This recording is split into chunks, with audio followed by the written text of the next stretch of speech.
Pessoal, bem-vindo e bem-vinda ao Qualicast, o podcast da plataforma Qualifica. E hoje eu tenho aqui a honra de trazer um colega, professor, né? Na verdade, gente, eu vou apresentar aqui o convidado para vocês verem com quem que a gente está trabalhando hoje.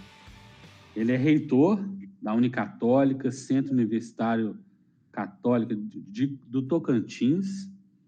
Além de reitor, já foi pró-reitor administrativo também, pró-reitor de desenvolvimento institucional da Universidade Católica Dom Bosco, presidente do Conselho Curador da Fundação Tuiuiu. É isso mesmo? É isso aí, lá no Pantanal. Nossa, Pantanal. Também CMO, né, Chief Marketing Officer da Rede Salesiana, uma rede gigantesca e de grandes amigos no interior de São Paulo, né, a Rede Salesiana. Conheci muita gente inovadora lá, Juliano. Que bacana. Da Rede Salesiana. A gente pode comentar um pouquinho sobre isso. Também foi pró-reitor da Pastoral, né, de Pastoral da Universidade Católica. Cara, é um currículo acadêmico, assim, né, muito forte. Só que aí, olha que coisa interessante. Ele tem, né, mestrado em psicologia, tem diploma em teologia pela Universidade Salesiana de Roma. Olha que bacana, cara. Né? Graduação em filosofia. Além disso, 3 pós-doutorados, cara.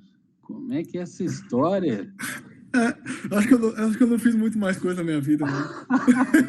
Gente, olha só. Plataforma Qualifica, uma plataforma de educação. Eu acho que ninguém melhor para a gente falar de educação do que um profissional, né? Com mestrado, doutorado, 3 pós-doutorados. Então, a gente vai ter um papo aqui muito legal, né? Então, doutorado em psicologia e ainda fez o curso de Harvard, né? Fiz. Muito legal aquele curso. Então, gente, olha só. Eu queria também que o Juliano se apresentasse para a gente, né? Porque aquilo é currículo formal, né, Juliano? E muitas vezes o currículo formal é só um dos aspectos da nossa vida. Eu queria que você contasse para a gente um pouquinho, né, de quem é você, da sua trajetória, que pode inspirar muitos dos nossos estudantes, né? Então, vamos lá, quem é? Bom, em primeiro lugar, Rafa, obrigado aí pelo convite. É um prazer estar aqui com vocês no Qualicast. É um prazer de verdade. Bom, essa já é uma pergunta complicada para um filósofo, né? Perguntar para um filósofo quem ele já é o tema de um podcast. Mas eu sempre fui um curioso, eu sempre fui um apaixonado por aprender e fundamentalmente eu sempre fui um inquieto, né? O conhecimento sempre me inquietou e acho que por isso que eu fui buscar certas coisas e sempre... eu gosto muito de me definir com poema de pessoa, né? Eu fiz de mim o que não soube. Aquilo que eu podia fazer, eu fiz. Maravilha. Cara, que legal. A gente começa sempre... Eu aprendi com o pessoal de uma empresa chamada Diversifica, que foram até meus colegas lá na Anima, onde eu estive muito tempo, e como professor também de alguns centros universitários, que já que a gente está, né, num podcast, a gente deveria fazer a nossa audiodescrição. Para aqueles que estão nos ouvindo, né, e que, portanto, não estão nos vendo. Então, a gente começa sempre com esse protocolo. Eu vou fazer a minha audiodescrição, obviamente, para a gente ser mais inclusivo, e aí depois, na sequência, eu peço para fazer a sua.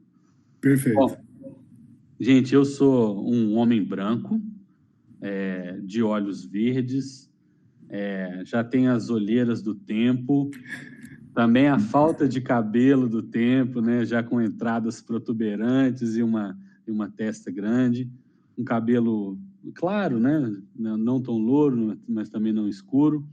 Eu tenho bigode e uma barba eventualmente maior do que o meu cabelo. Então, uma barba que de alguma forma eu já estou colecionando há algum tempo. Hoje eu estou trajando uma camisa de malha preta, e ao meu fundo tem uma cortina em tom claro, uma cortina persiana, e um pedaço da parede aqui que é um pouco esverdeada. Ótimo. Bom, no meu caso, eu sou pardo, né? Uso óculos, não tenho tanto cabelo assim também, né? Depois, uso barba e bigode. Tenho 1,83 m de altura. Estou, neste momento, num quarto de hotel, porque eu estou em Brasília. Minha sede é Palmas, mas eu estou em Brasília. Estou trajando uma camiseta que eu julgo ser cinza, não sei que cor que é essa, pode ser que seja outra cor, vai saber, né? E no meu fundo é um fundo mais neutro que eu consegui achar aqui, um fundo branco. E acho que é isso. Legal. Então, gente, só para a gente retomar, né, o QualiCast é um projeto novo da nossa plataforma, a plataforma Qualifica. A plataforma Qualifica, né, até explicando para a audiência e para o nosso convidado de honra de hoje, é uma plataforma que tem 130 cursos nos mais diversos temas, mas muito voltados ao desenvolvimento pessoal e profissional das pessoas. Além disso, a gente tem um MBA 100% online, que é uma novidade, uma parceria com uma faculdade, né, renomada aqui de Belo Horizonte. Então, a gente tem esse MBA em liderança para o futuro. Então, esse é o nosso Qualifica. E eu queria começar, né, a gente vai falar hoje, o nosso tema é repensando o sucesso nas carreiras. E aí a minha pergunta, né, inicial é: carreira ou carreiras? Né? Boa, boa. Como que você vê essa trajetória das pessoas no contemporâneo, né? Perfeito. Eu acho que na contemporaneidade, principalmente depois daquilo que a gente fala de pós-modernidade, e aí tem uma discussão enorme em relação a isso, né? Mas eu acho que a gente tem que falar de carreiras, né? A gente tem que falar de carreiras, a gente tem que falar de perspectivas. Por quê? Porque antes se pensava que, não, eu nascia no lugar, eu ia fazer estudar determinada coisa, em geral era coisa que os nossos pais faziam, né? Então, o cara que era fazendeiro ia ser fazendeiro, o cara que era, sei lá, comerciante ia ser comerciante, e ele ia traçando. Depois isso mudou com a popularização da educação superior. A gente falava, não, você é advogado, você é psicólogo, você é médico, você é engenheiro. E hoje em dia, nada disso vale mais, né? Eu tenho vários engenheiros que viraram professor, eu tenho vários médicos que viraram desenhistas, então, assim, hoje se fala de carreiras, né? E de empregabilidade, né? Legal, não? Esse assunto eu fiz essa provocação, porque quando a gente ficou ali debatendo, né, que tema a gente ia falar, eu me lembrei muito de uma pergunta que eu tinha que responder. Não sei se você sabe, né, eu sou formado em Relações Internacionais. Olha que legal. Na época que eu fiz o curso de graduação, nos anos 90, a gente tinha 4 cursos no Brasil. A gente tinha o curso da Universidade de Brasília, um tradicionalíssimo, né, que de alguma maneira formava as pessoas para seguir as carreiras no Instituto Rio Branco, né, para fazer diplomacia. Tinha o curso recém-inaugurado na PUC São Paulo, e aí pelaquela vocação de São Paulo, né, mais na área industrial, mas também ali dos negócios, etc. A gente tinha um curso no Rio de Janeiro, salvo engano, na Estácio, e ali era muito para o comércio exterior, também para aquela vocação ali do Rio de Janeiro, e aí lançaram o curso de Relações Internacionais na PUC Minas. E a gente, durante muito tempo, ficou buscando uma identidade. E eu me lembro que, como professor, né, na verdade, como estudante, depois como professor, as pessoas perguntavam, mas qual é a carreira em Relações Internacionais? E eu falava, cara, carreiras. Você pode... Perfeito. Né? Então, essa minha provocação foi muito nesse sentido, porque você é reitor de uma universidade, portanto, né, as pessoas perguntam sobre carreiras. E aí é lógico que eu vou te perguntar, né, tendo em vista que são carreiras, tendo em vista que são possibilidades, e a gente fala muito do termo lifelong learning, um aprendizado contínuo. Como é que você vê isso no contexto, né, da educação atual, na educação universitária ou eventualmente pré-universitária? Perfeito, ótima pergunta, Rafa. Inclusive, eu estava falando sobre isso na hora do almoço hoje, que eu falava o seguinte, rapaz, as universidades, e isso é interessante pensar, né? Porque se você pega uma universidade tradicional hoje, e vamos supor que você viajasse no tempo 500 anos atrás, ela não ia mudar muita coisa, né? Ela está meio que formatada igualzinho. Então, o viajante do futuro, ou do passado, se quiser encontrar um lugar onde você vai se sentir familiarizado, é numa universidade, né? Parece que não mudou muita coisa. E isso é um problema. Por quê? Porque o contexto do mundo da vida, ele se transformou totalmente. Então, qual que é o grande desafio hoje que nós temos nas instituições e no processo formativo? É reconhecer que, muito mais do que pensar em tradição, em conteúdo, nesse acúmulo de massa crítica que a humanidade vem fazendo durante os séculos, é pensar como é que eu vou fazer com que a pessoa que está diante de mim, ela consiga acessar essa experiência. Então, muito mais do que ensino, hoje no mundo da educação nós temos falado muito de aprendizagem. E quando a gente fala de aprendizagem, é isso mesmo, é aprendizagem durante toda a vida, porque toda a vida a gente está aprendendo. E aí eu tenho uma coisa que eu gosto muito de falar, que todo processo pedagógico, ele envolve duas coisas, na minha opinião. A primeira é o primado do reconhecimento. Então eu tenho que reconhecer, em primeiro lugar, que existe uma pessoa diante de mim, que não é um número, que não é uma série, que ela tem uma história. E a segunda coisa é que uma vez que eu interajo com ela, eu constituo uma presença. E presença aqui não significa apenas presença física, mas sim significa a capacidade de estabelecer vínculo. Por exemplo, nós aqui não estamos fisicamente próximos, mas nós estamos vinculados já faz um tempo, né? E por isso nós estamos aqui nesse podcast. Então, eu acho que o grande X da questão da educação contemporânea não é mais a certificação, porque muita gente certifica, não é mais a capacidade de ensino, porque muita gente ensina, mas é a capacidade de criar um ecossistema que produz aprendizagem. E essa aprendizagem é baseada em relações. Legal. Eu acho que você comentou um ponto que a gente tem, né, na verdade, já nos anos 90, final dos meio dos anos 90, o relatório Delors, que vai determinar, né, quais são as 4 aprendizagens, e depois, né, aprender a ser, aprender a conviver, aprender a produzir e aprender a aprender. Que eu acho que, de alguma forma, a gente, na universidade, foi resgatar isso já na década de 2010, né? Então, a gente demorou um certo tempo para compreender isso. E, ao mesmo tempo, hoje, como você disse, assim, a gente tem caminhos de aprendizagem, né? E a gente tem plataformas de aprendizagem. A universidade é uma delas. Perfeito. Você, que é um empreendedor da educação, e a gente também aqui, de alguma forma, sabe que tem outros caminhos. O que se pode dizer, assim, o que diferencia esses caminhos de aprendizagem e como é que eles, de alguma maneira, eles se complementam ou, às vezes, divergem? Qual que é a sua visão sobre isso? Perfeito. Quando você citou um curso aí, quando eu estava fazendo aquele curso lá em Harvard, que é o Leaders of Learning, isso foi uma das coisas que a gente discutiu muito lá, que era o seguinte: a universidade tradicional, ela está baseada no estilo de aprendizagem que é individual e é formal.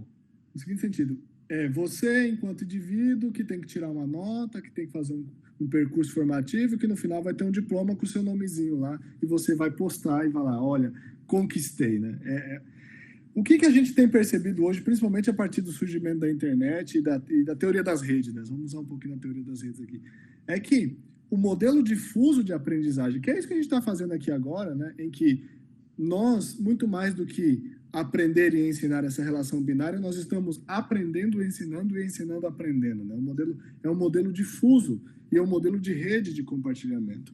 Então, o que é que nós percebemos isso? Isso é uma coisa que me chama a atenção enquanto educador, porque olha só, a gente vai para a universidade para ter um diploma, mas o que eu quero aprender, eu vou no YouTube para escutar um tutorial, né? Ou então, vou escutar um podcast, ou então eu vou procurar no Google, ou alguma coisa assim. Por que isso gera? Porque ainda o modelo da educação formal, que a gente chama escola, universidade, ele é um modelo focado na formação do indivíduo, dentro de um contexto que é o contexto da sociedade. Sim. Agora, a partir da teoria das redes, a partir da internet, isso mudou. Porque hoje nós aprendemos de qualquer lugar, em qualquer lugar. Imaginem vocês, por exemplo, que há 10 anos isso que a gente está fazendo nesse momento era impensável. E hoje, para nós, isso daqui é prato do dia. Então, a gente precisa mudar o paradigma. Só que, para mudar o paradigma, eu preciso mudar a estrutura, porque a gente continua falando de disciplina, continua falando de curso, a gente continua falando de matriz curricular, alguns ainda falam grade curricular, sala de aula. A grade que aprisiona, né? Exato. Cara, a gente passou, né, então, pelo mesmo curso em Harvard, assim, e tem uma experiência que eu queria compartilhar com você, que é assim, eu durante alguns anos, obviamente, quando eu me tornei professor, eu segui estritamente o mesmo modelo que me foi ensinado. Perfeito. Né? E eu tornei um professor que, em algum momento da minha trajetória, eu falei assim, gente, mas eu sou aquele igualzinho do conjunto de professores que eu tinha. Mas, pela minha experiência, eu estava num curso de Relações Internacionais como docente, eu era da primeira geração formada, e a gente acabava assumindo muitas matérias, né? Muitos conteúdos, porque a gente dava conta daquilo. E aí me ficava aquela dúvida assim, será que os meus estudantes estão aprendendo? Perfeito. Então eu fazia um teste. Eu dava aula no primeiro semestre do curso, depois dava no segundo, depois eu chegava e dava aula no quinto, e às vezes eu perguntava uma coisa que eu tinha ensinado no primeiro. E eu via que eles não tinham aprendido. E isso, obviamente, me gerou uma inquietação como professor. Pera lá, será que esse modelo vai perpetuar? O que perpetua esse modelo ainda de acreditação, ou de certificação, ou de diploma? Você acha que isso é derivado de uma característica ainda da sociedade, do paradigma que a gente está vivendo? E você acha que isso vai até quando? Olha, eu acho que sim, isso é um reflexo de um modelo, né? Porque, principalmente a sociedade ocidental, é uma sociedade que, desde o século XVI, ela tem apostado, na verdade, desde o século XI, ela tem apostado todas as fichas numa ideia chamada indivíduo. Então, e a gente sabe que essa ideia ela é bastante frágil, por um lado, mas é uma ideia que está em voga, né? E o indivíduo precisa, para chegar a uma posição, para ocupar uma posição, um espaço de fala dentro de uma sociedade, ele precisa de uma autoridade. E aí vem todo o processo de acreditação, né? Na verdade, todo o processo formativo nada mais é do que um processo no qual a sociedade diz publicamente que determinado indivíduo é digno de ter um espaço de fala. E aí vem, de novo, aquilo que as redes trouxeram para a gente, que o Humberto Eco traduz isso de uma maneira genial, que ele fala o seguinte: hoje em dia, o princípio da autoridade ele foi quase que colado, por causa das redes, no princípio de capacidade.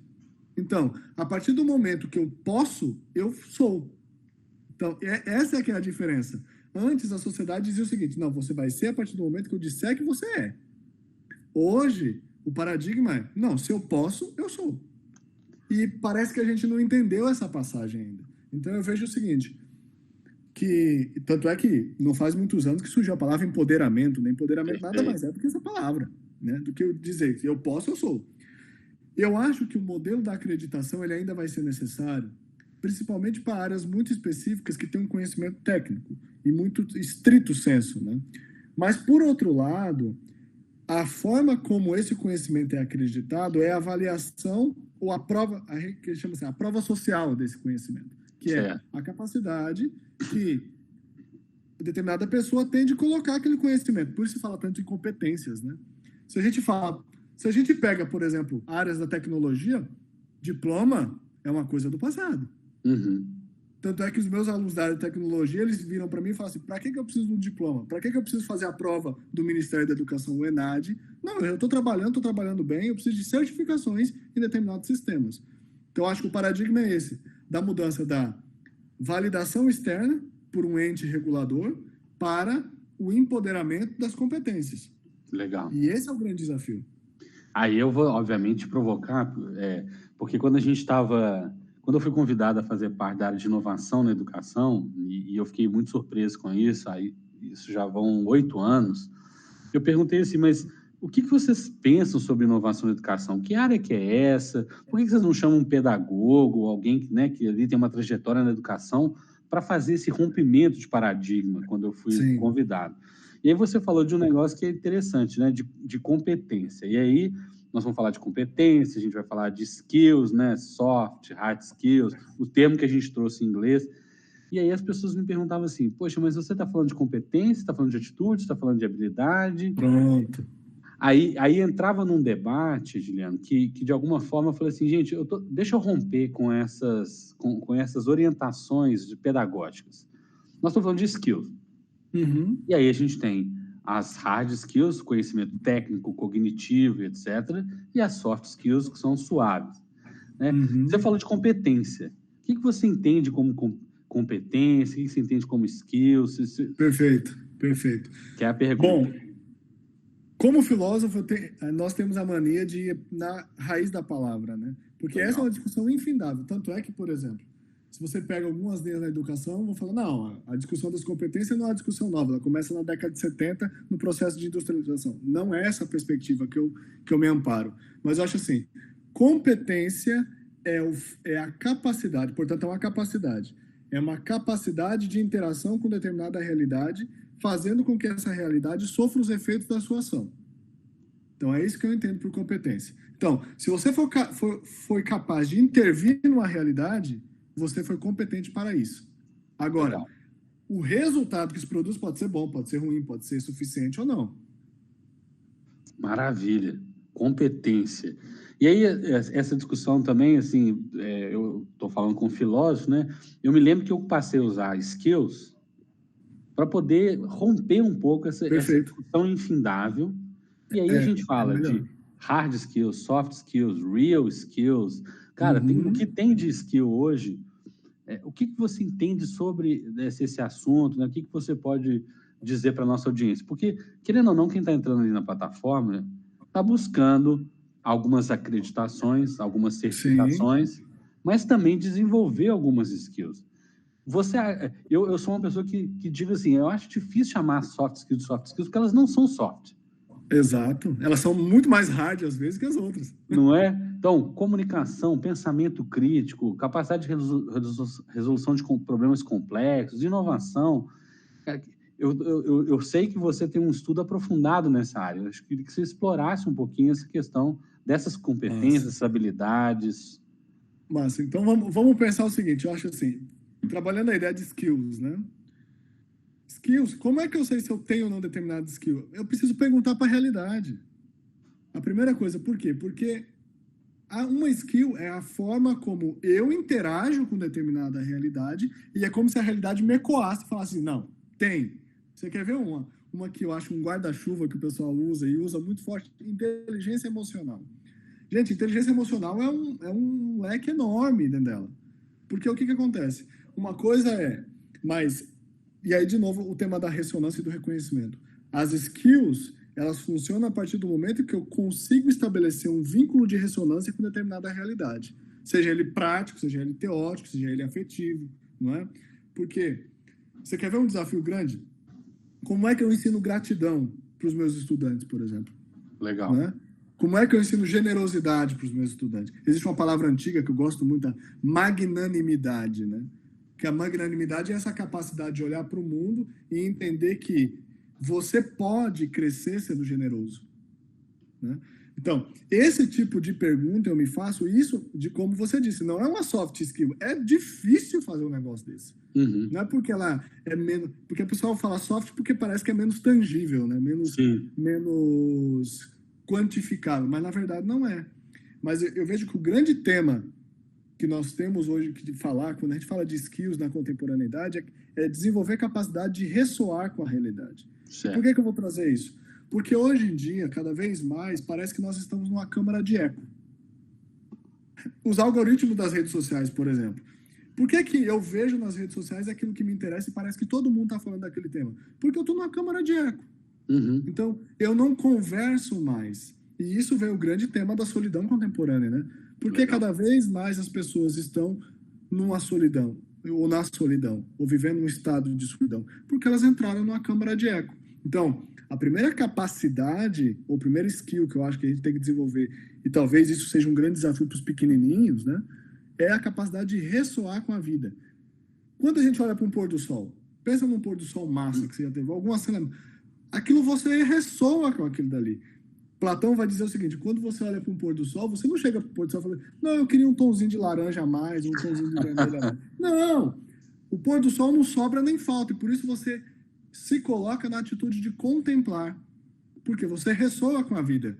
A mesma coisa, eu acho que o grande exercício, uma pedagogia das skills, é uma pedagogia do eco, uma pedagogia que ressoa.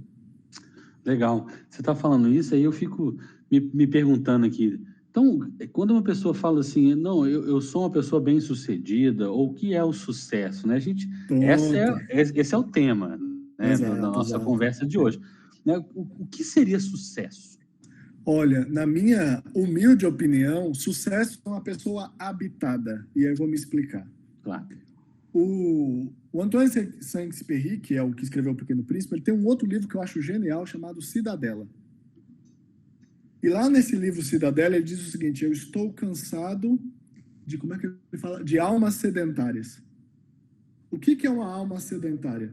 Alma sedentária é alguém que, de fato, pode ter desenvolvido tudo do ponto de vista de penduricalhos, mas não desenvolveu uma coisa que é fundamental, que é estar habitado enquanto ser humano.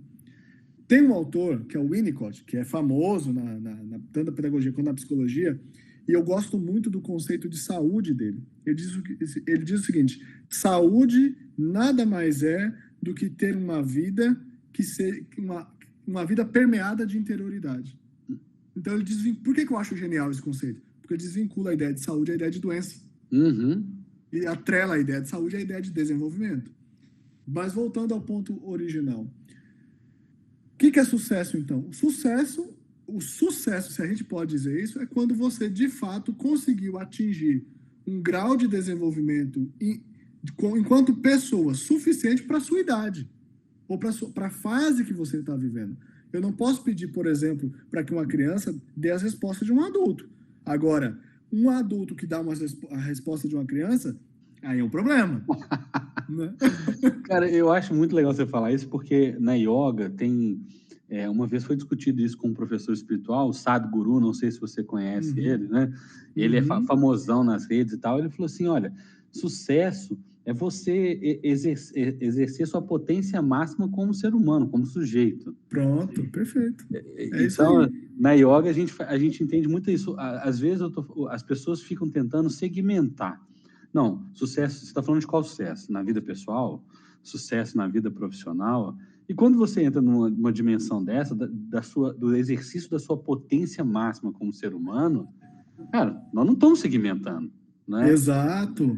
E, Rafa, tem uma coisa que eu acho muito engraçado, é que parece assim, quando as pessoas falam assim, na vida pessoal ou na vida profissional, parece que a pessoa deixou o pessoal em casa, né?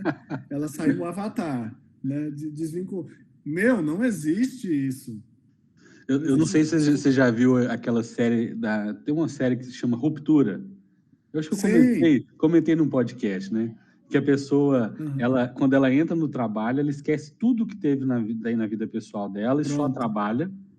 E aí ele está ali sem qualquer tipo de memória, e quando ele sai do trabalho, ele só lembra da vida pessoal, não lembra mais nada do trabalho. Onde que foi, Giliano, que você, como filósofo, percebe que a gente começou a segmentar a vida, dividir a vida como se fosse possível? Não, minha vida pessoal, minha vida profissional. E inclusive comentasse também sobre como que a pandemia jogou na nossa cara que vida pessoal e profissional, né, nos home office, isso tudo está misturado e sempre esteve misturado. Perfeito, acho que é uma pergunta muito boa. E aí eu tenho algumas hipóteses, né, que eu posso trazer aqui. Que como hipótese, é aquela história, pitaco e hipótese a gente tem para qualquer coisa. É isso aí. Mas a minha hipótese é que isso começou... Bom, isso começa muito mais forte no Ocidente do que no Oriente. O Oriente tem uma outra pegada, o Oriente é mais holístico, né? Ele é mais integrativo. Quando no Ocidente se mudou o paradigma, que é o paradigma da passagem da Idade Média para a Idade Moderna, no qual surge uma coisa que era o seguinte: é a visão e a forma como nós interagimos com a natureza. Até a Idade Média, a natureza era a habitação do sagrado, seja ela enquanto sagrado contexto, seja ela enquanto divindade que está ali presente, no caso do medievo cristão. Com a modernidade, e aí vem o modelo de Galileu, o modelo de Newton e todo esse povo que contribuiu demais com as nossas coisas, mas o que aconteceu? O mundo passou de um mundo a ser contemplado, ou um mundo a ser experienciado, para um mundo a ser dominado. E quando o mundo passa a ser o objeto de dominação, qual que é a melhor forma de dominar? Dividir para conquistar.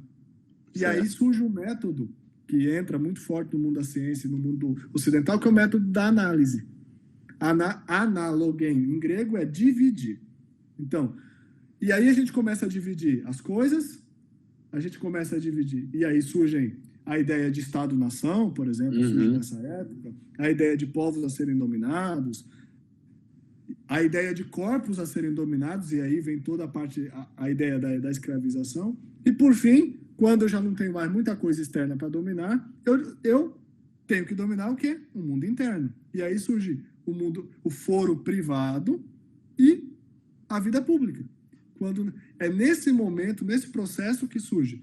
E é interessante isso, porque olha só, ali pelo século XVIII, tem um cara chamado Immanuel Kant, ele escreve um livro chamado assim, Antropologia do Ponto de Vista Pragmático. E lá ele é uma das primeiras vezes, e depois o Lametri com o Homem e Máquina, que eles vão trabalhar com a seguinte ideia: a ideia de peça anatômica. A ideia de que o ser humano obedece às leis da mecânica. E depois o Freud vai pegar isso um pouco. O que virou isso daí? Tudo virou matematizável. E aí tem um autor que tem uma expressão que eu gosto muito, que fala assim, o céu de Ícaro, ele é mais bonito que o de Galileu. É o mesmo céu, só que lá o céu de Ícaro, ele tem muito mais elementos. O céu de Galileu são leis e normas, que são importantes, mas não são suficientes. Legal. Eu acho que de alguma forma, a gente está falando aqui de sucesso, a gente está entendendo como essa plenitude da nossa potência Perfeito. como ser humano. E aí, obviamente, não existe uma pessoa, nessa perspectiva, uma pessoa que fala assim, eu sou bem-sucedido na minha vida profissional, mas eu sou super mal-sucedido na minha vida pessoal. Né? Perfeito. Isso é um contrassenso, isso é totalmente contraditório. E aí, a minha pergunta, então, assim, o que seria um indivíduo bem-sucedido, né? E o que seria uma sociedade bem-sucedida? Perfeito. Eu acho assim, um indivíduo bem-sucedido é um indivíduo que se reconciliou com a sua história. Acho que esse é o primeiro ponto. E se reconciliar com a sua história é a capacidade de olhar para as condições suficientes e as condições materiais e dizer o seguinte, olha, eu poderia ter nascido, sei lá, na Suécia, mas não, eu nasci no Brasil. Né? E isso não me faz melhor ou pior. E a minha capacidade de exercer a minha potência é nessa condição histórica. Então, acho que esse é o primeiro ponto.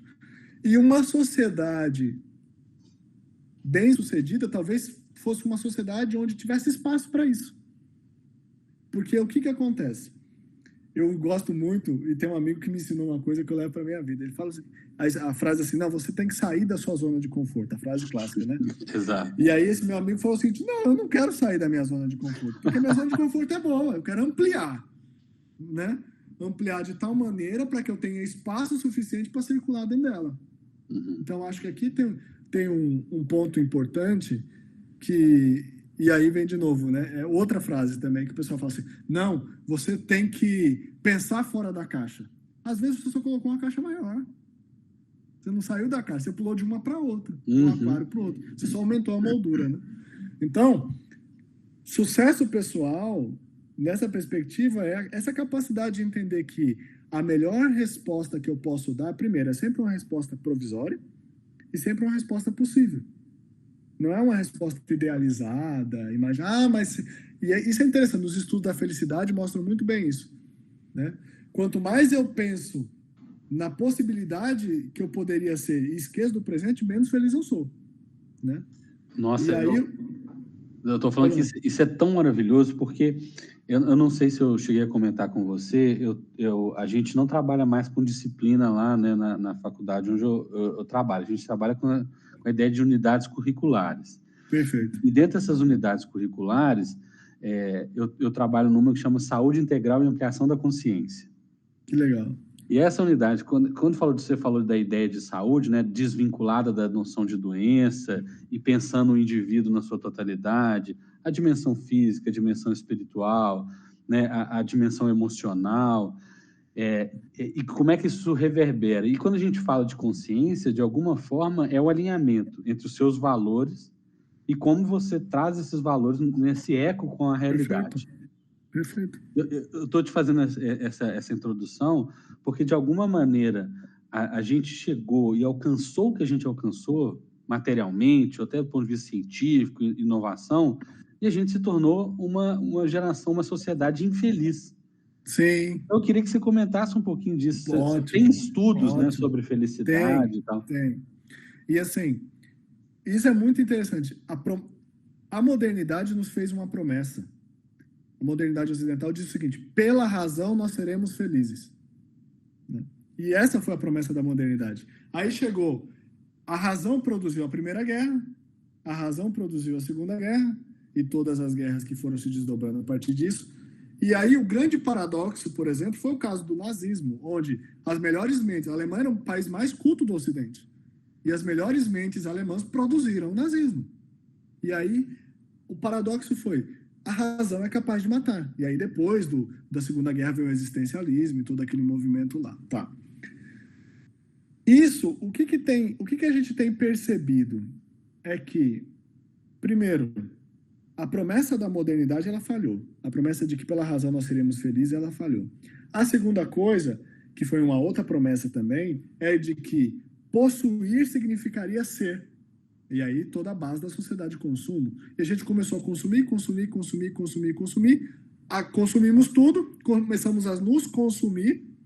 E aí vem um tema que eu acho que é um tema muito bonito do Eilenberg, que ele vai dizer o seguinte, das vidas desperdiçadas. E do próprio Bauman vai falar isso também.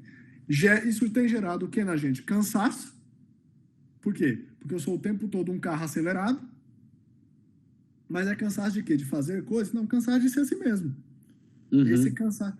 É aquilo que o Guimarães Rosa, você está falando de Minas, né? Meu pai é mineiro também, vai falar da longura, né? Essa longura, né? As pessoas hoje vivem no estado de longura. De tal maneira que, hoje, por que as pessoas estão cada vez mais infelizes? Porque elas estão perdendo todos os vínculos, né? Os vínculos básicos que elas tinham com a vida, elas perderam, porque elas transformaram os vínculos em relação de consumo. E assim, e quando eu falo relação de consumo, não é apenas relação de troca, mas é uma relação de benefício unilateral. Certo. Onde tudo é reificado, tudo é coisificado. E aí, o que os estudos têm mostrado, principalmente durante a pandemia? A pandemia colocou a gente em uma situação muito interessante. Por quê? Porque a nossa casa virou o nosso trabalho, ou seja, o mundo do trabalho, o mundo privado se misturou. Eu descobri que eu tenho filho, que eu tenho gato, que eu tenho mulher, eu descobri que eu tenho mau humor, eu descobri que a casa precisa ser limpa, ela não limpa sozinha, né? E por outro lado, o que acontece? Eu descobri que a solidão, ela incomoda. Por quê? É o estado do... Eu brinco com isso, que é o estado de pois é. O que é o estado de pois é? É o estado onde você está lá, você não sabe por que você está coisado, mas você está. E isso é existência. Então, por que a contemporaneidade está cada vez mais infeliz? Porque ela está o tempo todo se comparando. Ela está o tempo se comparando com o outro. Basta ver as redes sociais. Nossa, todo mundo fazendo as melhores coisas, nos melhores lugares, com as melhores comidas, com as melhores pessoas. Só que a gente se esquece que isso é um recorte. Sim. E muito particular. E aí, quanto mais a gente se compara, mais desejo de ter, isso vai aumentando o desejo de posse. O Confúcio, e olha que o Confúcio não é um cara que surgiu ontem, né? Confúcio é do século V a.C. Ele vai dizer o seguinte, enquanto a gente não aprender o que é suficiente, sempre vai faltar. Eu acho legal você comentar isso, cara, porque, assim, de alguma maneira eu falava assim, essa coisa da objetificação, né? A gente consome objetos até o momento que a gente se objetifica. Perfeito. Eu passo a olhar para o outro e ele é um objeto para o meu consumo, para a minha satisfação, né? Eu olho para a vida como algo que está à minha serventia. E eu não sei se você sente isso como professor. Primeiro, a gente encontrar pessoas que, quando a gente olha para elas, parece que falta vida, falta recheio. Sim, né? Assim, sim. É o estudante que, de alguma maneira, você falou de inteligência emocional, a gente pode retomar isso, mas, assim, você olha para ele e fala assim, para mim não faz diferença estar aqui ou não estar, Perfeito. fazer ou não fazer, estudar ou não estudar. É um sujeito vazio, assim, né? Que, de alguma forma, a gente, como professor, fica olhando e fala, não, mas, cara, a vida é sensacional, ela é desafiadora e tal.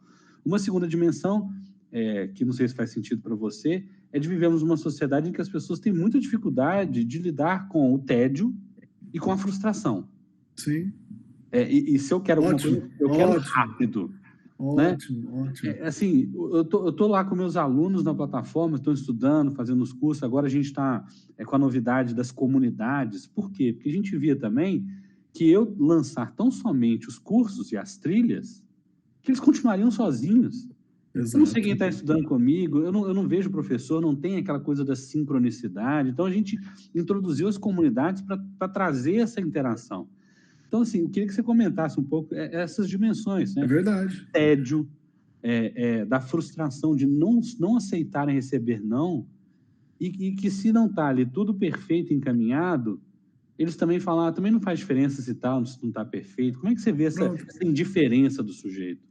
Eu acho que essa que é a palavra, a indiferença. Eu brinco aqui que eu falo, eu tenho alunos que são tambores. Eles fazem barulho, mas eles são ocos, né? Eles fazem barulho, mas o tambor é oco. E aqui tem duas dimensões que são dimensões constitutivas. Como a gente vive na sociedade do entretenimento, né? A sociedade do espetáculo, e o entretenimento e o espetáculo está baseado na ideia de que chame a minha atenção e conquiste a minha atenção para que eu possa desenvolver, basta ver notificação do celular. Notificação do celular é igual uma criança o dia inteiro gritando, mãe, mãe, mãe, mãe, mãe, mãe. Chega uma hora que você não aguenta aquilo. Então, nós nos desacostumamos ao tédio e a angústia, que faz parte da vida, não é? Isso é interessante. É uma questão de paladar, às vezes, né? Por exemplo, para quem está acostumado a comer coisas muito doces ou muito salgadas, se você der alguma coisa que é mais sofisticada do ponto de vista de gosto, ela não vai perceber. Os japoneses têm o quinto, que é o umami, né? O quinto sabor. O que é o quinto sabor? É o gostoso. E que se você não refina o paladar, não, mas não pode. Tem que ser doce, tem que ser salgado, tem que ser amargo, tem que ser ácido, né? Não é nenhum desses. É o gostoso. Então, o que eu vejo cada vez mais é que porque nós estamos meio que... Sabe quando a gente acorda, assim, que a gente não sabe bem onde a gente está, estado de torpor? Parece que a gente está o tempo todo no estado de torpor. Então, o que acontece? A gente não é capaz mais de apreciar a vida. Então, o tempo todo a gente tem que estar injetando adrenalina nesse sistema. E só que chega um momento em que não dá. Aí vem o tédio, aí vem a angústia. E o que eu faço? Eu me alieno. Ao invés de fato, fazer uma pergunta. O que é que essa vida está querendo me dizer? Né? Porque, gente, o tédio nada mais é do que esse estado onde a vida simplesmente... Tem uma peça fantástica sobre isso, que é o Esperando Godot, né?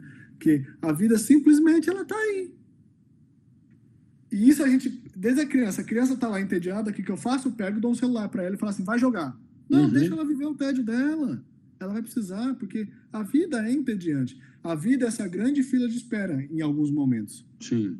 Isso gera angústia. Por quê? Porque não está nas minhas mãos.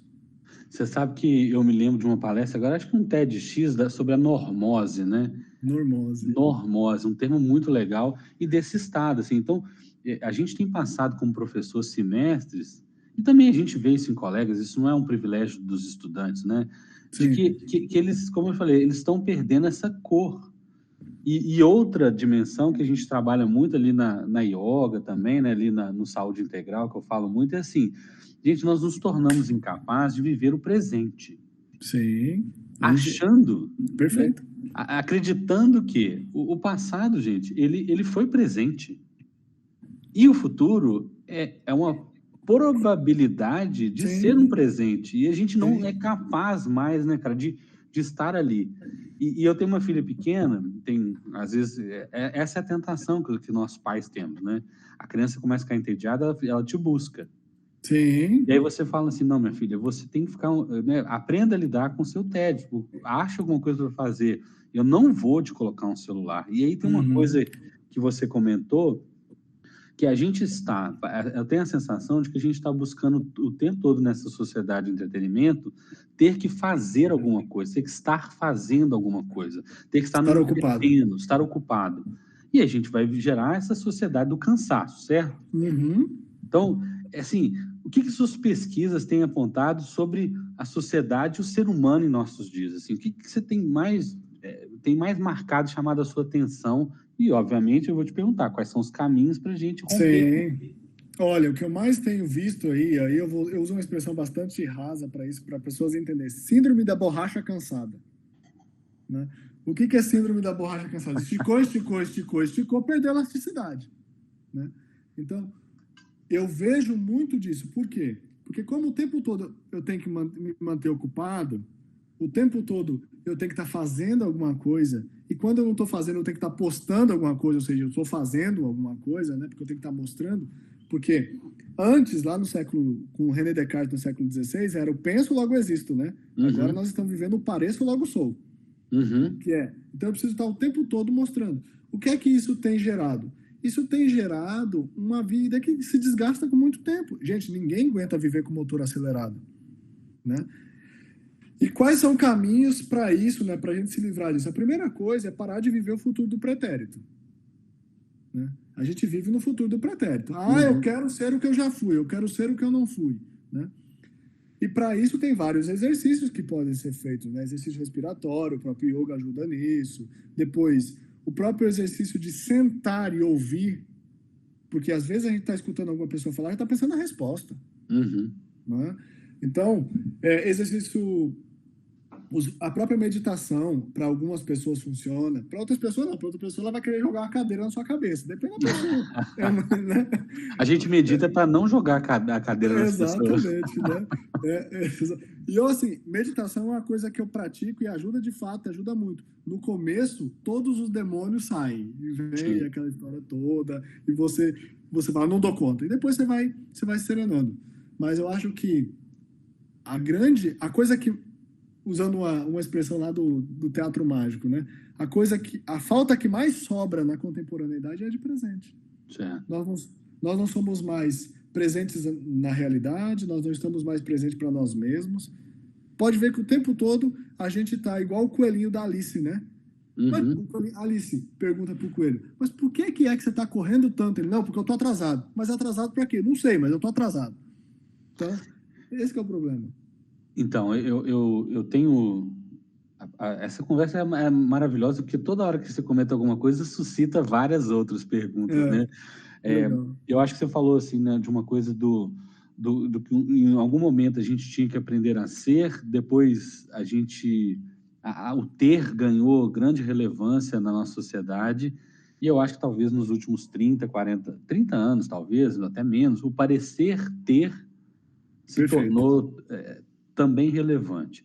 E eu queria que você comentasse isso, né? E como é que a educação, de alguma maneira, ela pode nos ajudar a voltar a esse lugar que é tão relevante do ser, né? Sem, obviamente, a gente não quer também ninguém falar assim, também agora eu vou desligar de tudo, eu não vou estar nas mídias, porque isso também é uma falácia. É ilusão. Né? É uma ilusão. Duas coisas que eu sempre digo. Alienar-se de tudo é um problema, e esquecer que os boletos chegam também é um outro problema. As duas coisas vão acontecer, e eles sempre vencem, né? Mas uma coisa que eu acho que é importante a gente pensar, eu acho que a educação tem que apontar para o significado da vida. E o significado da vida é essa capacidade que no caso dos Homo sapiens sapiens, no caso, descobriram que viver em comunidade e cooperar vale mais a pena. Uma vez eu escrevi um texto, depois eu fiz até uma live sobre isso, que eu falei assim, por que o Homo Neandertal não deu certo? Ele era mais inteligente que o Homo sapiens. Né? Por quê? Porque ele não aprendeu a cooperar. E nós, em determinado momento da nossa vida, a gente aprendeu a cooperar. E a gente parece que está esquecendo disso. Então, eu vejo que o processo educativo ele tem que sair da lógica da competitividade absurda. Certo. E começar a voltar para a lógica da colaboração efetiva, de tal maneira que, por exemplo, poxa, eu estou aqui falando com você, Rafa, você é um cara que eu admiro, você me estimula a ser melhor, então nós estamos cooperando. E da mesma forma, nós não estamos aqui ocupando espaços um do outro, nós estamos crescendo juntos. Eu acho que talvez o grande ideal educativo seja esse. E para isso eu tenho que parar de focar no indivíduo e focar na relação entre os indivíduos. Eu acho legal você falar disso, e aí qual que é o papel das emoções nisso? Porque você falou assim, olha, do paradigma descartiano, penso, logo existo. Aí a gente vê o Damásio, sinto, logo existo. Exato. Cara, e nós estamos nas universidades, né? Nós estamos em universidades de ensino superior, e nós, de alguma forma, estamos tentando romper essa lógica. Qual que é o papel da emoção? Eu acho assim, e aí você citou o Damásio, e é um cara que eu gosto o erro de Descartes, ele fala isso de uma maneira genial, né? O que o Damásio vai dizer? O seguinte, ele vai dizer, nós só interagimos com o mundo de maneira afetiva. Nossa consciência, ela é afetiva do ponto de vista interacional. Basta ver toda a teoria que ele tem sobre homeostase e tudo mais, né? Perfeito. Interocepção e tudo mais. Mas, assim, isso eu acho genial. Porque qual que é a nossa diferença entre, por exemplo, o processo de uma inteligência artificial e o processo da consciência humana? A inteligência artificial aprende por meio de mecanismos lógicos chamados algoritmos, Certo. né? E Big Data e tudo mais. Nós, enquanto seres humanos, nós aprendemos por meio de vínculos. E os vínculos são afetivos, né? E daí vem toda a discussão da empatia, que é uma palavra que está gasta já. Né? Empatia, amor e, sei lá, e pó royal são três, e bombril tem 1001 utilidades, né? Então, só que a base da relação empática, se a gente pensar aqui do ponto de vista neurosimpático, neurobiológico, é essa capacidade que nós temos de criar uma consciência do vínculo. Tanto é que existem 3 níveis de empatia, um dos níveis é da consciência empática, que é justamente esse nível onde eu, por meio da relação dos afetos, essa relação patológico-afetiva, e que não é sentimental, eu crio um laço. E aí eu aprendo, e aí eu me vinculo. E aí vem toda a discussão, por exemplo, de que por que a presencialidade em alguns casos é necessária. Por que as pessoas se sentiram mais sozinhas na pandemia? Porque elas não produziram ocitocina suficiente. Certo. E a ocitocina é contato, né? Contato físico. Legal. Você está falando disso, assim, a gente, de alguma maneira, acho que a gente já dialogou ou já trocou alguma informação nas redes que a gente está em contato, mas a gente fala assim, tem um cérebro que chama o cérebro das pessoas felizes, né? Eu falo, cara, basicamente são 4 hormônios. Nós estamos falando de, né? E a ocitocina, que é chamada, né, você está falando de hormônio do amor, da conexão, que é produzido de uma forma absurda quando a mãe, né, pare o filho, e que a gente consegue vivenciar quando a gente se abraça. Você está falando disso, nós estamos falando de um mundo de trabalho em transição, né? A gente teve a presencialidade quase como dominante, aí a gente viveu esses 2 anos e meio, de alguma maneira, restrito, né, de circulação restrita, e agora? Assim, eu não vou falar de pós-pandemia, gente, porque as pessoas não esquecem que ainda tem 250, 300 pessoas morrendo por dia. Então, isso não é uma pós-pandemia. Exatamente. A gente só mudou de vírus. Exato. E aí está surgindo outro. Aí hoje eu vi que já estão dizendo que tem um outro vírus que surgiu na China. Eu falei, meu Deus, a gente vai emendar vírus no outro. Então, a gente está falando de emoções, está falando de conexões, está falando de vínculo. E o que é esse mundo que surge? Porque eu não sei se você tem um pouco dessa frustração de que a gente achou que a gente sairia melhor da pandemia, que a gente ia criar mais vínculos, que a gente ia estar mais colaborativo, e aí, de repente, a gente emenda uma guerra da Ucrânia, a polarização política no Brasil complexa, as pessoas até pararam de se falar para não ter atrito. Como é que é essa dimensão do vínculo, da ocitocina, da felicidade, para esse mundo agora que é híbrido? E assim, ótima pergunta. Eu acho que nas relações híbridas está faltando o momento do cafezinho, sabe? O que é o momento do cafezinho? É o momento onde a gente vai lá falar de maneira despretensiosa, ainda que não seja fisicamente junto, mas eu estou lá falando de maneira despretensiosa e eu saio de lá acolhido. Porque o que acontece hoje? E isso tem vários estudos. Por que as relações de trabalho, principalmente as relações ou totalmente online ou híbridas, elas têm produzido maior insatisfação do ponto de vista laboral? Simplesmente porque as pessoas elas vão discutir o tema e elas nunca vão para o cafezinho. E no presencial a gente está ali, vamos ali tomar um café, aquilo gera o vínculo, né? Então acho que uma das sugestões importantes vamos gerar um momento do cafezinho híbrido também?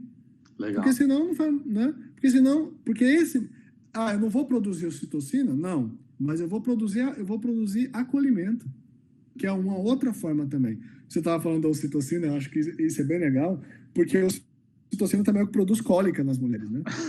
Então assim... Não existe almoço grátis, né?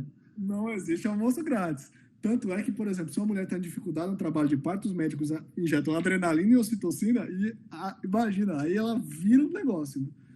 Então, acho assim, se a gente não pode produzir certas coisas, acolhimento a gente consegue. E acolhimento, quando é que a gente produz um estado de acolhimento? Quando, de fato, a pessoa se sente se sente respeitada naquilo que ela está dizendo e se sente livre para poder dizer. Uhum. E isso, a gente precisa criar os espaços do cafezinho virtual, eu acho. Não, e é interessante você falar disso, porque a gente está agora numa discussão, não só a gente, mas com várias empresas, como é que vale a pena voltar para o presencial e o que fazer no presencial? Porque as pessoas, de alguma maneira, sabem que elas podem produzir individualmente, inclusive, muita gente falou, não, mas eu trabalho muito mais quando eu estou ali, eu produzo muito mais, etc. De novo, no paradigma de que eu preciso produzir o tempo todo. Perfeito. E aí, o que vira esse espaço da presencialidade, né? Assim, a gente tem falado isso muito dentro da empresa, não sei se faz sentido para você, mas assim, cara, os encontros presenciais são para a gente encontrar e falar, e aí, como é que tá seu filho? Olha, eu trouxe um negócio para você. E aí, e algumas discussões, inclusive, elas fazem muito mais sentido de acontecerem presencialmente. Então, esse é o mundo que se apareceu. Agora, eu tinha uma pergunta para você. Em todas essas transformações que a gente está vivendo, de alguma forma, é possível se falar em uma sociedade feliz? Ela pode emergir? Olha, essa é uma pergunta... Bom, vamos lá. Né? Vamos lá. Do ponto de vista... A gente trabalha para isso. Né? Eu acho que a gente, tanto você quanto eu, a gente trabalha para isso. E aí vem a ideia da utopia, né? A utopia como aquilo que nos faz caminhar.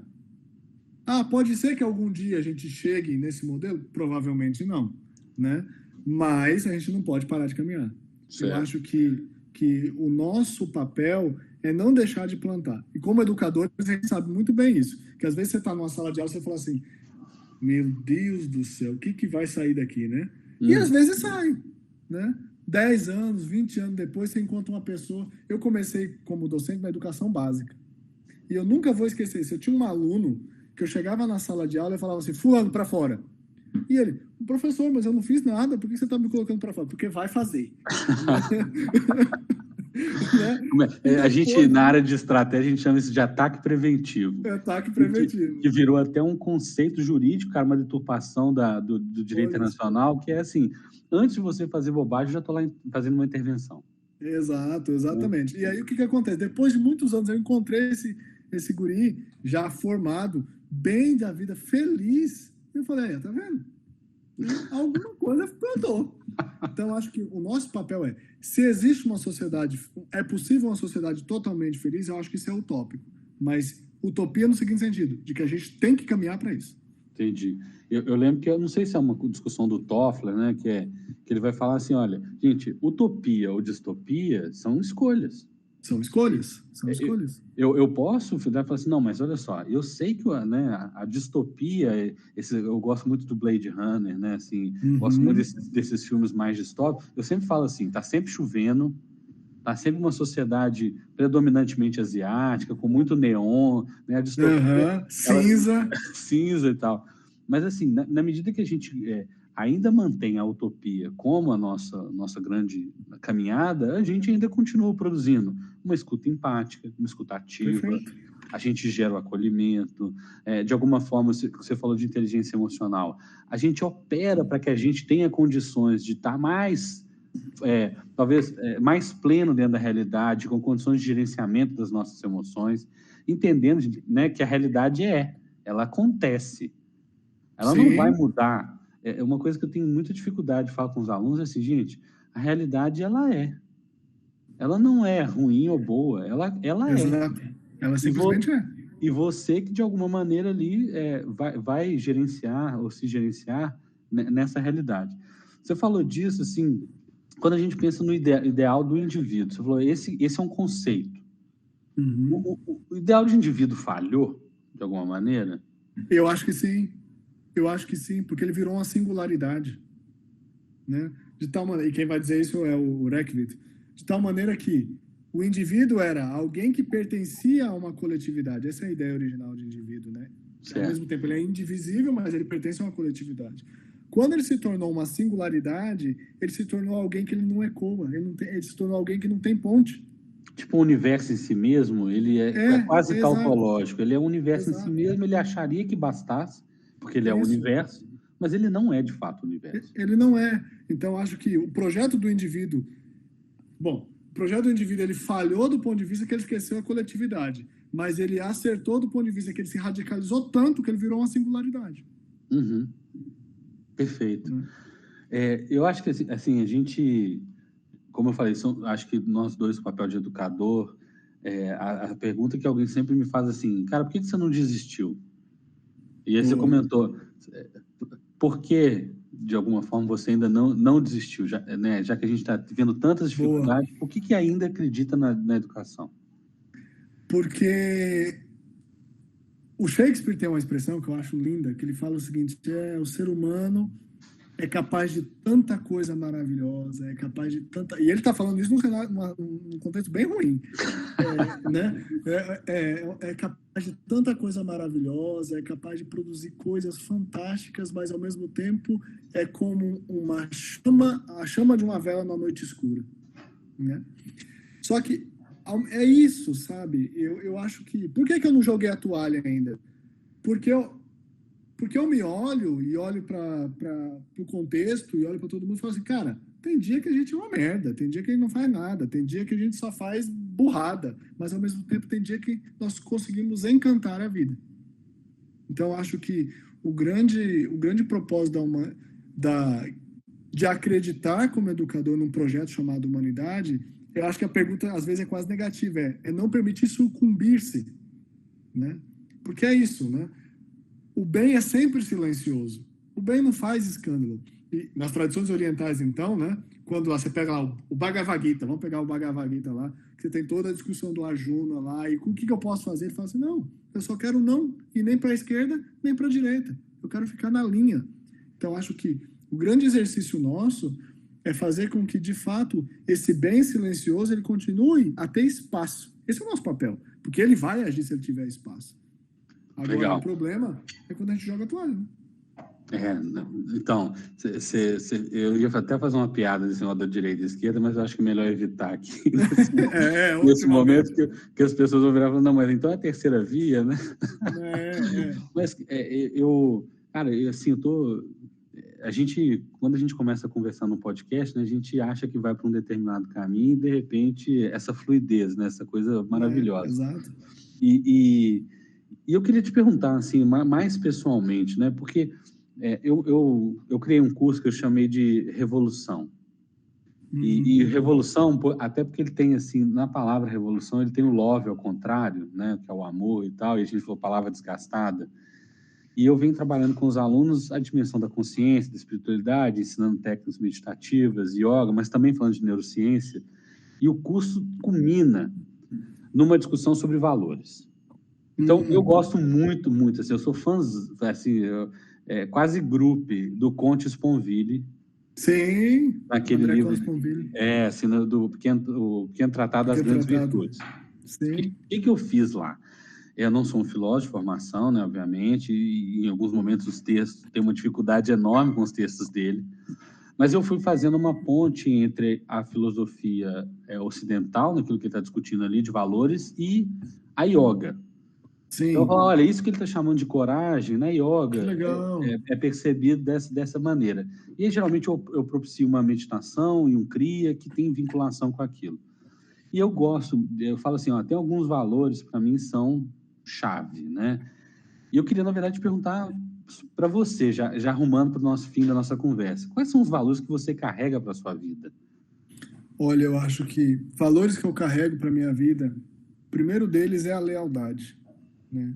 Eu acho que o projeto da lealdade é um projeto é o projeto lá do Oráculo de Delfos. Conhece-te a ti mesmo, domina-te a ti mesmo, transforma-te a ti mesmo. Porque quando a gente fala lealdade, é lealdade para com alguém. Sim. Né? Não necessariamente. Nesse caso, é para você mesmo, né? Eu preciso ser leal para comigo mesmo para que eu possa ser coerente com os outros. E aí vem o segundo valor, a coerência. Né? O terceiro valor que eu prezo muito é o valor da hombridade, que é uma palavra que está meio esquecida, né? Hombridade nada mais é do que a capacidade de não negar a própria humanidade. Então, eu vejo muito... Esses são 3 valores muito importantes para mim, né? E aí se desdobram outros, como coragem, generosidade, né? E Mas os 3 principais são esses. E isso eu aprendi no dojo.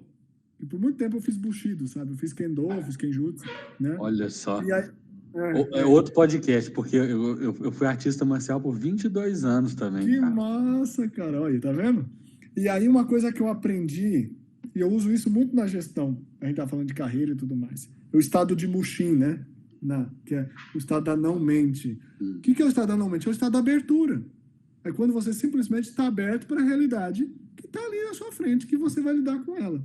Então, esses são estados muito importantes que estão baseados nesse núcleo mesmo, que é a fidelidade a si mesmo, que é a lealdade.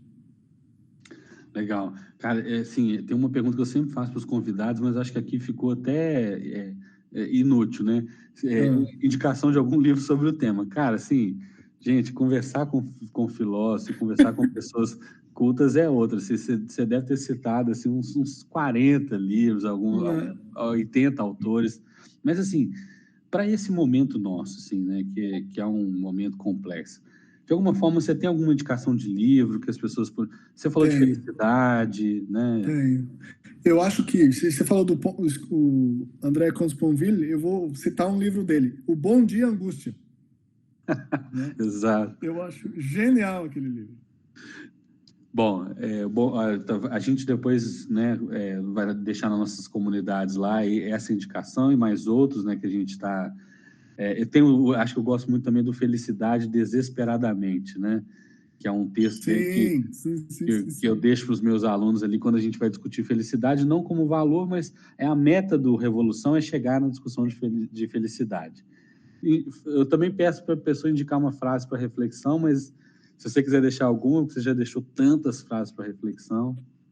Cara, uma frase para reflexão, uma frase de Michel de Montaigne, que eu gosto, é outro autor, um dos autores de cabeceira mesmo é Michel de Montaigne. Michel de Montaigne, lá falando da vida e tudo mais, ele tem uma frase que ele diz o seguinte: quando a morte vier me visitar, que ela me encontre plantando o meu jardim imperfeito, como é que é? Que ela me encontre plantando o meu jardim imperfeito de repolhos ainda inacabado. Eu acho genial essa frase. Por quê? Porque, ao mesmo tempo, ela termina e não termina. Que ele vai dizer o seguinte: a morte chegou, ou seja, terminou para mim, né, nessa dimensão. Mas a minha obra não terminou, e nem por isso vai ser ruim. Maravilhoso, cara. Muito legal. Eu queria te agradecer, a gente chega aqui... eu que agradeço. Cara, o final desse episódio é muito interessante, gente. Para vocês que não sabem, a gente se conhece por uma rede social profissional. Verdade. E a gente começou a ler, né? Ele posta uma coisa, eu comentava, e a gente foi se encontrando a partir daí. E eu queria dizer que você é uma pessoa, depois desse nosso papo de hoje, eu só tenho a certeza de que eu quero ser muito próximo de mim, apesar de você estar em Palmas e eu em Belo Horizonte. Olha aí, vamos lá, claro. Imagina. Você muito próximo. Cara, muito obrigado mesmo. Né? Você quer dizer mais alguma coisa? Olha, eu queria agradecer você infinitamente, né? Ou como diz, incomensuravelmente, né? Obrigado, Rafa, pela oportunidade, pelo papo, que foi muito legal. E a recíproca é verdadeira, viu? Então, gente, para quem quiser, procura lá Giliano Mazeto no LinkedIn, onde eu tenho contato com ele. Você virou agora um creator, né? Tem uma categoria... Pois é, agora eu entrei mais nessa fria agora ainda. Agora, gente, ele não vai ter como escapar de ficar produzindo. Não é? Eu entrei nessa ainda. Cara, muito obrigado. Pessoal, esse foi mais um QualiCast, né? Um episódio sensacional, em que a gente começou com o tema de repensando o sucesso nas carreiras, e a gente acabou falando de repensando a vida, né? De alguma maneira. Exatamente. Perfeito. Então é isso, gente. Muito obrigado e até o nosso próximo episódio.